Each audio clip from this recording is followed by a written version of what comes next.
Purple rain, purple rain. Purple rain, purple rain. Purple rain, purple rain.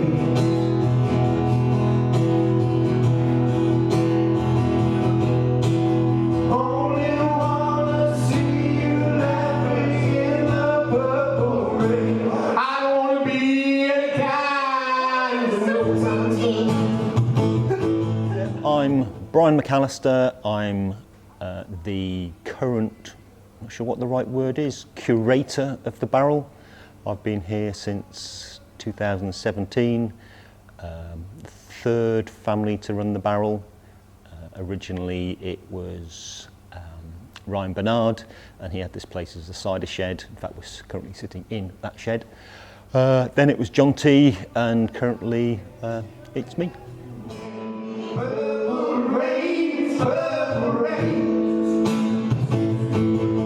And it was just a little shop, really, where you'd come and sample some of the homemade ciders by the Bernard family, and then you'd buy a takeaway and off you'd go. And they were aware of some of the things I did at school in terms of getting pupils and others in the community involved. One of my things was always not just the pupils, let's get the staff playing as well, let's get parents involved. And one of the parents who worked here asked me about bringing some music to here, and at that time we were talking about sitting on a bench in a corner of the bar, no microphones, no PA system. And I came along with an acoustic ensemble of two pupils, one parent and myself, and that was the kickstart. That must have been about 1995. I came one afternoon and I had a guitar in the car and there was no music going on.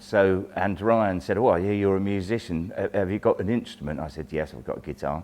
And I ended up playing for the afternoon here and getting very, very drunk. It was the predecessor to the open mics, if you like, where people would just come along, lots of people singing, people playing along, and I would come along to those and do a little bit. But I was quite a raw, rubbish musician then, and I came along just to experience it really, and then just slowly got into it. So those are my earliest memories when the Bernard family effectively ran it. John T ended up taking over the running of the Barrel with his partner Wendy, and then latterly his oldest boy Frank. Oh, I remember when my parents took over the pub, because I was 17 when they made the decision, and I was like, oh no, I'm not going to be able to work straight away. And it turned out that they didn't open the pub till 2 weeks after I turned 18. I came to know John T as more of a friend. I mean, with Ryan, I had a very good relationship. It was more professional. But with John T, I became a friend of John T's. And I began to formally bring music events to the Barrel.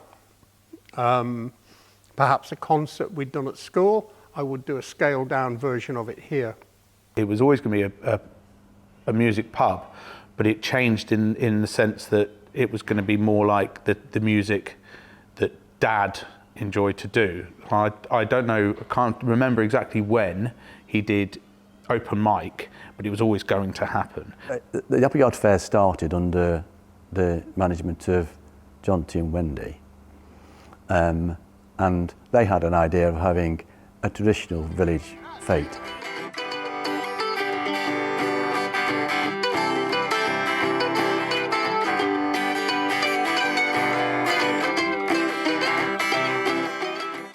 In its very early days, I mean, the performances were little more than a marquee, and it was primarily acoustic performances. You could go to the Upper Yard Fair and know that it was the Barrel that ran it. There was the clientele that went in, the people that came in, and even more so, the musicians that played there. Virtually all of that music came from the performers at the open mic nights. And people would use the months leading up to practice their songs at open mic. And you would have a day, not maybe everybody, but the majority of the day would be open mic. Down, can't nothing bring me down. If you know it's too high, bring me down. Can't nothing bring me down. I don't think it was about playing because they wanted to put on brilliant performances. It was about the music and the musicians, as Dad was one, about being able to play, being able to come and play music, whether it be your first time, whether it be your 16th time, whether it be your 100th time, and you're still not confident enough. Just going to an open mic puts a little bit less pressure on you. I think open mics are very important because they are the breeding ground and practice of talent of all ages, and it's a very supportive community. I mean, buskers nights in general are so important for young or just new musicians trying to get out there, because I mean, it allows you to practice performing, but it also gets you seen by people. They sort of had a heyday, and there's been a big hiatus for about 3 years where it all got too much because everybody was running them. Is it a new phenomenon? I think it's a growing phenomenon in some areas, but it depends on having people like Barry and Brian and so on who are willing to nurture it and support it. It's a learning place, very much a learning place, as well as a pleasure to be there and build a community and your own skills. I mean, you can't lose. It really helps to have had that experience here first before going and trying it on, well, going and trying it at gigs where you're being paid. Round here, it's growing. When I talk to friends who live in other parts of the country, they are envious of what we have here. I mean, I can play at any one of about 4 open mic nights in the area in the course of a month, and that's not the case everywhere. And I think we need to, or many people in the community need to appreciate what we have here.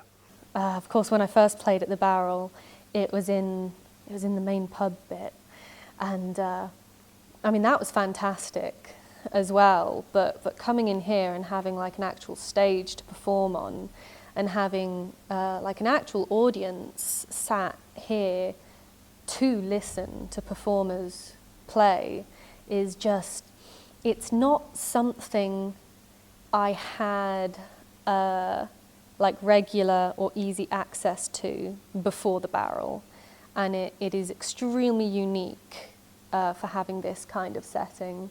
The music venue has developed from just doing things in the bar, and when I got here we started to develop this physical space, which is now probably the best analogue sound system in East Anglia. I'm lucky that there's a Barrel musical family that have helped support and create this space, and now we use it for a showcase for local artists of all ages, and actually artists around the country and the world are approaching us to do things in here. I still don't know what I am gonna say. You make me happy. You make me happy. It's always been a place where people have come to enjoy music, whether that be open mic, and there's been open mics here in the bar on a Wednesday for tens of years. There's been Saturday nights dancing to bands in the bar for tens of years. I think the things that's changed more are in here we've changed this into a very special place where artists are drawn, and it gives an opportunity. It's a professional music venue in the middle of South Norfolk that looks like a big brown shed, and people are very surprised when they come in here. I feel some of the DNA is stuck around, luckily, because that we could have lost it completely. But it has changed, and Brian has put a lot of work and a lot of effort into making the music still a thing, and had these brilliant ideas himself. So, which is what we did. We didn't keep it the same. Brian's not kept it the same, but I feel like, yeah, the DNA is still there, but you didn't want it the same. We have Young Voices, which is from 5 till 7, which is beyond kids karaoke. So we use karaoke to guide the artists and as backing tracks, but it has artists from 4 to 16 that are performing here and learning what to do. I've got a 16-year-old now who hosts the event, and he's brilliant.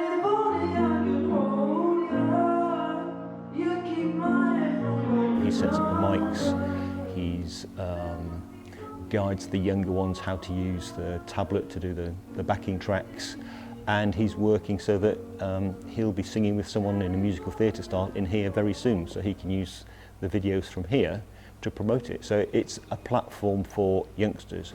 All the shines of thousands spotlights, all the stars that steal from the night sky. I'll never be enough, never be enough. But this place has always been a platform for young people.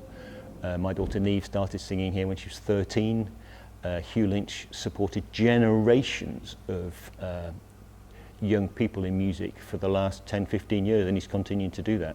Well, considering that what I'm hearing in the media is that such places are dying fast, I think it's very important that we have venues in local areas that not only bring outside performers, and by outside I mean beyond the region, but that also encourages music from people who live locally and or even within the county. And the Barrel under Brian's current tenure seems to be wanting to do that in spades on so many levels, more formally on a Wednesday night with more organised performances here on the stage, or informally in the bar on a couple of Thursdays a month with Barry's open mic evenings and the Sunday afternoon things that I've been invited to run. So we have from informal to more formal performances in a wonderful venue that will hopefully give the opportunity, well, it does give the opportunity for so many younger people in the area to perform in a professional setting. It helped me practice knowing, you know, to check with the sound guy before unplugging my guitar so it doesn't make horrible noises, or like how to operate mic stands and all that kind of jazz. You have to do that. I mean, as a musician, a lifetime musician, you have to play out to an audience to overcome all of those things. You probably know that yourself. You know that the more you do it, the better you get, and the less the nerves are, and you get, if you're using a PA and stuff, you learn all about mic techniques and how to get the best sound for yourself. So I've seen hundreds of youngsters come through the open mic sessions and have blossomed. So they come and they're raw, they come and they've got a great voice but they can't remember the words, or they can't play the guitar, but then they blossom and they become, you know, performers in their own right. And the standard goes up and up until you get to something like here now, where the standard here is, it blows me away sometimes. I come in and it's just like, wow. You know, and these are ordinary people playing music, you know, with dedication and making themselves better and better, and you know, and damn them, they're getting better than me, you know.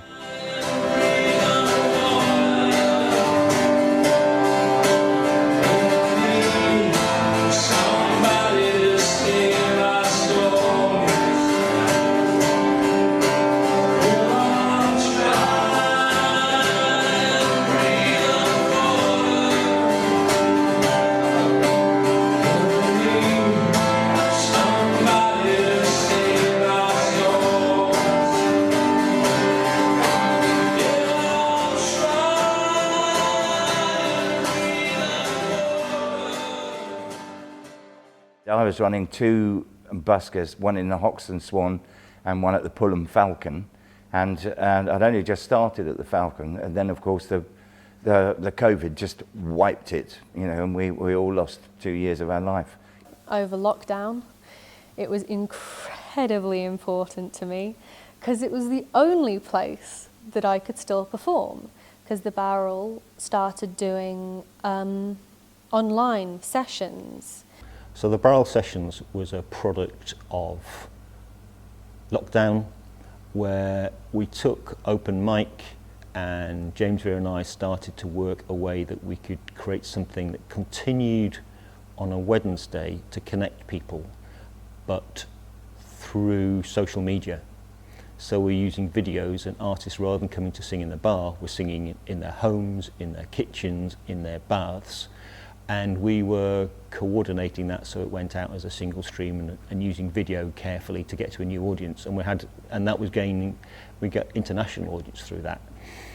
Then when lockdown was over, we restarted in here rather than the bar for the open mics, and created a video product which is very different to what we started with. So it's no longer phones, there's 4 professional cameras, the audio comes from the desk, and we get a very high quality video of the sessions. So people that come enjoy it, but the videos that are produced are getting noticed around the musical world. Often people will, it's happened quite a few times, people have seen videos of the sessions at the Barrel and have scouted people from those sessions to play at other gigs and events and festivals. And that's happened a few times now already for me. Hugh Lynch used to bring dozens and dozens of different students, musicians, singers, songwriters up here in different setups. And it was a constant flow of young people coming through. And he and this venue have got to be applauded for creating some stupendously talented young people who weren't particularly talented when they came in, but they went out talented. Some of whom have risen to fairly serious heights. In 1995, I was on a teacher's course at the Royal Shakespeare Theatre in Stratford. And one of my fellow teachers was very excited because we were all going to see Romeo and Juliet that night, and one of her former students was playing Juliet. And I can remember thinking, I wonder if that will ever happen to me one day. That's not what I came into the job for, but I wondered if it would ever happen. Now, I'm pleased to say that in the ensuing, 28 years, I have had the pleasure of sitting in West End Theatre and watching one of my students. I've sat in the Albert Hall and watched one of my former students conduct the Royal Philharmonic Orchestra and compare an evening of music. I've had the chance to see students supporting major rock bands that I worshipped when I was young, now taking the stage before them. And I've also had the pleasure of playing on this stage here and being followed by some of my former students who are now developing their own styles and doing their own thing, and who thank me for kickstarting them into doing these things. If you don't have grassroots music, if you don't have a place for people to come and play, then what do they do? Do they stay in their bedrooms? Do they do it at school and then come home and don't do anything? It's like grassroots anything, really. You know, Harry Kane wouldn't be Harry Kane if he hadn't started playing football somewhere. And it's the same with music. If you don't provide somebody with somewhere to perform in front of a live audience, then they're never going to ever be able to get that understanding about how the whole industry works. So lots of things have changed in the physical space. This space used to be a cider shed where Ryan made cider. Then John D added a stage, and when I arrived, I like to give new life to old things, and was lucky enough to find people that could help me create this dedicated music venue. But the DNA of the place, the sort of love of music and the warmth of the place and the people is exactly the same. It still feels the same, it's just different. If I'm asked what the Barrel means to me at this point, I would say it's, if I were a footballer, I'd call it my home ground. In fact, I have called it that on many an occasion. You know, I've always felt bringing a band here was like playing the home ground. I feel very comfortable here. I feel that here I can try out anything I wanted. That I don't have to play to a formula. So ultimately, what I would say this place means to me is a kind of liberation. I feel liberated when I come here, that I'm allowed to try things out. Well, it's everything really. It's my go-to place. I've supported it for many years, and I've always wanted to support it. It's the most unusual pub that I have ever seen. I mean, it's a pub, but it's not. I remember the very first time I came in. I've lived in the village for years and years. Frank behind the bar welcomed me like a family member, and we always tried to treat everyone as family. It's got to be different now, purely because I don't run it, and it is a different feel. But the Barrel to me, and is the customers, or the family as we used to call them, the musicians that keep coming back, the people you get to know because you're there. And that didn't stop when I stopped running it. It just happened less often. But the Barrel is still doing it to this day, still doing its music, still bringing in the youngsters, doing the open mics. It has people like Hugh Lynch still putting on events here that just open up a little bit of a bigger window. It's still happening. So it's lovely it's still happening, and to have been part of what the Barrel is today and was, and even before we had it, to be part of that history of the Barrel is fantastic. I wouldn't change it for the world.